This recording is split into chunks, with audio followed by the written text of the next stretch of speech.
Hello and welcome to the St. Paul Center for Biblical Theology. I'm Rob Corzine, and today we're going to spend a couple minutes reflecting on the readings for, actually just the Gospel, for the Tuesday of the 22nd week in Ordinary Time. We are still, as we were yesterday, in the Gospel of Luke, and we begin reading at verse 31. We read, "And he went down," this is Jesus, "he went down to Capernaum, a city of Galilee." So immediately we have to guess, we have to back up a bit. It's like where is he coming down from? In yesterday's gospel, Jesus had begun his public ministry teaching in the synagogue at Nazareth, where he had been a child, where he'd been raised. And there he announces his mission in really stark terms, quoting reading from the prophet Isaiah. So the Spirit of the Lord is upon me because he has anointed me to preach good news to the poor. He has sent me to proclaim release to the captives, recovering of sight to the blind, to set at liberty those who are oppressed, and to proclaim the acceptable year of the Lord. And in Nazareth, his hometown, he's not received well. They're like, isn't this the son of the carpenter, Joseph?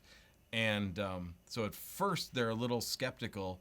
Then he doubles down on who he is and what he's come to do, and they're outraged, and they go to throw him off the cliff at the edge of town. And we're told he passed through them. And then the next thing here, after he passed through the midst of them and went away, he's going down to Capernaum. And Nazareth is about 25 miles away from Capernaum, so he's leaving Nazareth, coming to Capernaum. It's a slightly bigger town, but still fairly small place. Nazareth in the first century had about 400 inhabitants, so Jesus was from a very small town.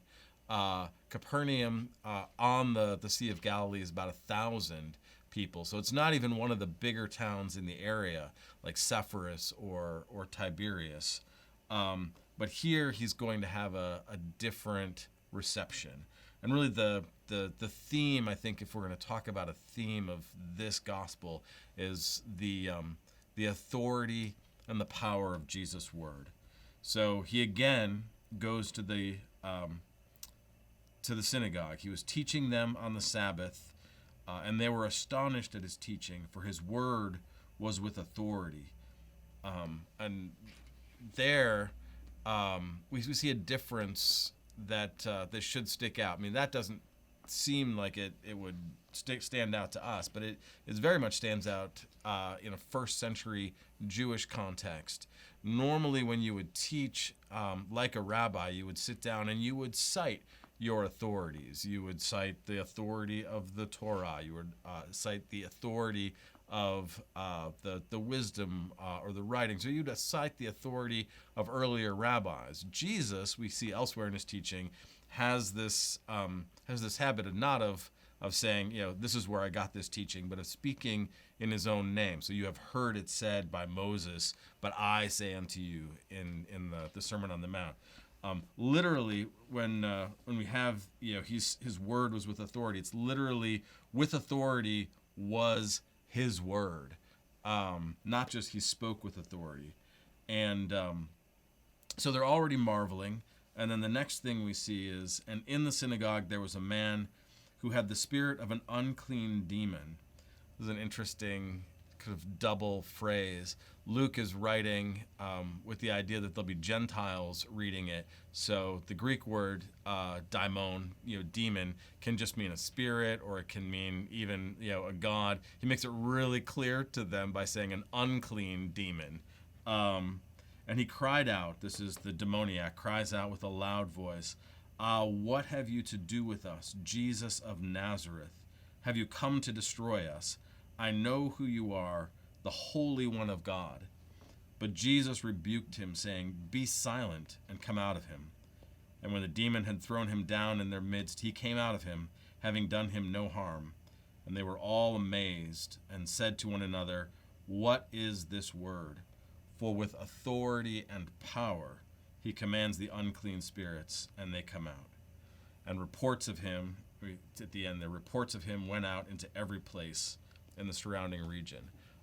Couple things to point out here. The demon identifies him as Jesus. Back in Nazareth, he had identified himself as the Messiah, the fulfillment of Isaiah's prophecy, and the people hadn't believed him. Here, it's the demon who bears witness to him, and he shuts him up. I don't need your witness, but it's a little ironic. He addresses him as Jesus of Nazareth in this passage immediately after Nazareth had rejected him, and now his public ministry is going to be based in this little town in Capernaum, as we see from the rest of the Synoptic Gospels. It's really here is the base that he goes out from.